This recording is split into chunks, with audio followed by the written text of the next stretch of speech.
बीमा के संदर्भ में जो प्रश्न लगाया हुआ था उसका उत्तर मैंने बिल्कुल पहला प्रश्न ये किया कि बाड़मेर में क्या लक्ष्य था और कितने पशुओं का बीमा हुआ, वो उत्तर मुझे नहीं मिला। दूसरा मेरा प्रश्न था कि कितना प्रीमियम दिया गया है, उसके अगेंस्ट में सामने कितना क्लेम, वो भी उत्तर नहीं मिला।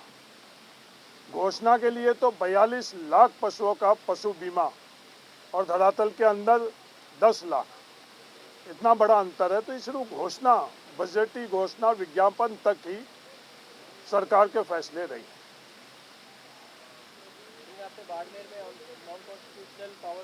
नहीं, वो तो मंत्री महोदय बड़े सरल और सीधे स्वभाव के हैं। बाड़मेर जाते हैं तो गैर संवैधानिक पावर सेंटर के नाम से भारतीय जनता पार्टी ने व्यवस्था कर रखी है, इसमें प्रभावी मंत्री के तौर पर वो काम नहीं कर सकते हैं। जब खुद के ज़िले में जाते हैं पाली में, तो उनके पार्टी के अध्यक्ष जी जो उनसे पहले विधायक थे वहाँ, वो भी सदन में बैठे थे। तो मैंने कहा इनको वहाँ ये काम नहीं करने देते हैं, तो फिर ये विभाग में काम करेंगे कहाँ? तो मैंने संरक्षण मांगा, मेरे खुद के सवाल के उत्तर के लिए संरक्षण, और मंत्री महोदय जी के लिए भी संरक्षण मांगा।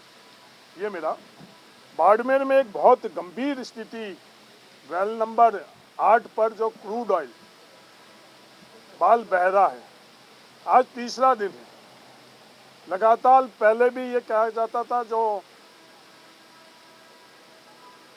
फ्रैक्चरिंग हो रही है, जिसके पानी के साथ मिट्टी और केमिकल डालकर नीचे से तेल निकाला जाता है, और ब्लास्टिंग, उन दोनों के कारण वहाँ भवनों में दरार आ रही है, टाकों के अंदर दरार आ रही है, मकानों में दरार आ रही है। सबने नज़रअंदाज किया। पानी के अंदर गैस और ऑयल और दूसरे केमिकल की मात्रा भी बढ़ी। सभी संस्थाओं ने जांच के कर नज़रअंदाज किया। हद 3 दिन पहले पार हो गई जब वो खुद क्रूड ऑयल बाहर सतह पर आकर 3 दिन से 100 मीटर की एक टनल बनाकर उस धरती को खराब कर रहा है, जमीन को खराब कर रहा है, और बड़ी गंभीर स्थिति बनी हुई है। कोई भी सरकारी संस्था मौन बैठी है, इन पूंजीपतियों के सामने सरेंडर हुई हुई नजर आ रही है। आज तीसरा दिन है, इतनी गंभीर स्थिति वहाँ धरातल में बनी। पीने लायक योग्य पानी वहाँ धरती में इन्होंने नहीं छोड़ा, कृषि योग्य पानी इन्होंने नहीं छोड़ा। पर जिन संस्थाओं की ये जिम्मेवारी है, वो आज तीसरे दिन से भी मौन है। ये बात मैंने सदन में उठाई। आपके क्षेत्र में पंचायती राज का जो शैक्षणिक योग्यता की बाध्यता हटाने का पिछली सरकार में आपके समय में जो लागू किया गया, उसका कितना फायदा मिला? नहीं, देखो, ये इस बात पर दोनों तर्क।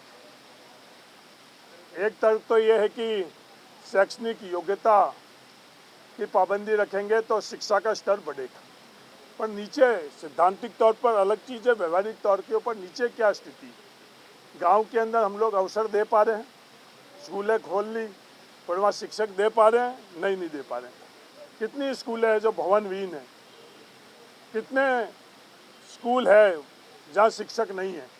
तो जब गांव में नीचे धरातल की स्थिति पर हम देखते हैं व्यवहारिक तौर के ऊपर, तो कई योग्य लोग शिक्षा प्राप्त नहीं कर पाए। इस पृष्ठभूमि से पिछले बार ये फैसला लिया गया था।